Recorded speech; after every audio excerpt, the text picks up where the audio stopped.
Open any app today and you're instantly buried under advice on how to be better. Read 50 books a year, meditate daily, learn a language, build a passive income stream, until the sheer weight of what you're supposed to do collapses into paralyzing anxiety. The math of trying to execute every single piece of good advice simultaneously doesn't work. There are only 24 hours in a day, and trying to cram travel, networking, and intense skill building into the margins of a normal life guarantees one thing: severe burnout. That's because the entire self-improvement industry ignores a basic economic reality. You only have two finite currencies to spend on your growth: time and capital. We need to stop looking at self-improvement as a moral obligation and start measuring it like an asset allocation problem. We're looking for your return on yourself, or ROI. On the left is the standard approach, a checklist of 15 habits. On the right is reality, a strictly bounded resource ledger of your actual time and money. Treat every item as equally important, and your commitments immediately breach your capacity. Your ledger bleeds out. Real self-investment is an asset allocation strategy. It demands that you tailor your tactics directly to the exact stage of life you are in right now. Apply the wrong tactic to your current constraints, and you don't get personal growth, you just get exhausted. Let's start with the bootstrapper phase. If you're early in your career or starting a venture, your reality is defined by abundant time and strictly limited cash. We can map this on a quadrant chart. The horizontal axis measures the cost of an investment, either time or money. The vertical axis measures the impact or leverage it creates. If you're a bootstrapper, your focus belongs entirely in this high-time, low-capital sector. This is where habits like reading extensively and optimizing your physical environment live. The trade-off here is steep. These aren't quick fixins. They require a daily, grinding commitment. You have to carve out hours of deep focus and exercise immense personal discipline just to be able to maintain the daily routine. But the outcome is a massive reduction in your daily cognitive load. An organized space removes friction, while aggressive reading injects entirely new mental models into your brain. Introspection, deliberately analyzing your own past and behaviors, lands right here alongside them. The hidden cost of doing this work is a heavy emotional tax. You actually have to slow down your immediate day-to-day productivity in order to properly audit and fix your baseline psychology. While these bootstrapper tactics offer zero immediate financial yield, they automate your basic decision-making. By removing personal chaos early, you free up the mental bandwidth required to handle the higher-stakes professional problems you'll face in the next stage. Eventually, you graduate from building foundations to the career climber phase. Here, the goal shifts entirely toward acquiring systemic leverage. Think of your own physical effort like pushing a heavy geometric boulder up a steep hill. You can only get so far alone, before your muscles give out. Leverage occurs when an external force applies a tool to your problem, instantly multiplying your output. Finding a mentor and accessing high-level networks are prime examples of this leverage, but the actual cost is high. You have to provide uncompensated value upfront, repeatedly, to overcome the default rejection rate of busy experts. Once you secure that relationship, you receive direct, tailored guidance that bypasses years of painful trial and error.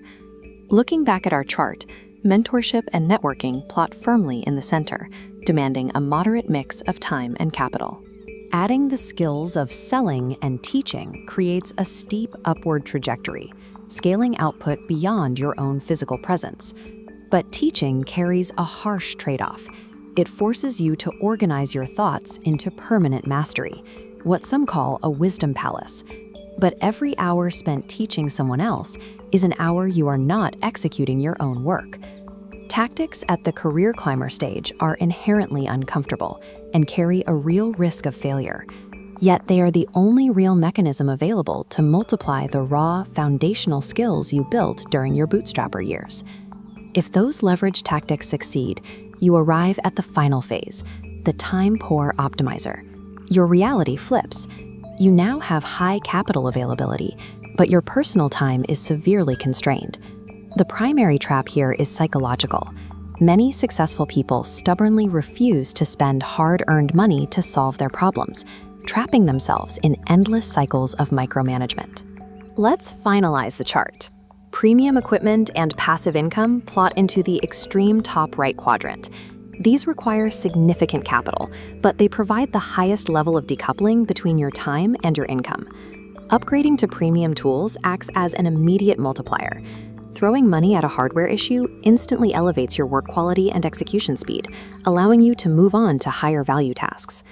The danger is treating gear acquisition as a sophisticated form of procrastination.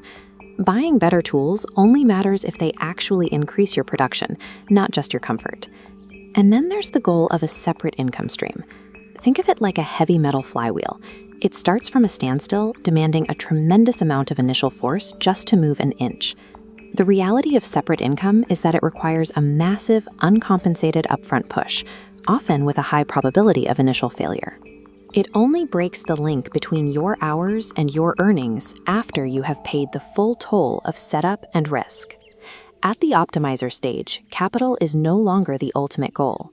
It is strictly used as a tool for autonomy. Your entire strategy becomes spending money to buy back your freedom. The 15 classic self-improvement tactics aren't wrong, they're just completely dependent on sequence. To map your specific action plan, we can look at a final scorecard broken down by these 3 distinct phases. If you have time but no cash, put your check marks next to reading, introspection, and environment design. Your directive is simple: ruthlessly protect your daily focus. Ignore the capital-intensive distractions, like building complex passive income systems that you literally cannot afford yet. If you are at the opposite end, flush with cash but drained of time, your checkmarks belong next to premium equipment and separate income streams. Stop grinding through manual tasks just because you know how to do them. Start delegating and spend your capital to remove bottlenecks. Everything comes down to a fluid exchange between 2 assets: sand in an hourglass and coins in a ledger. Effective self-investment relies on mapping your strategy to your current scarcity. You spend whatever resource is abundant right now to acquire the one you lack. Trying to skip the line, attempting to build passive wealth before you have the foundational discipline of a bootstrapper, is the fastest way to bankrupt your personal growth. Your return on yourself culminates when you recognize the exact point where your capital becomes more efficient than your labor, and you choose to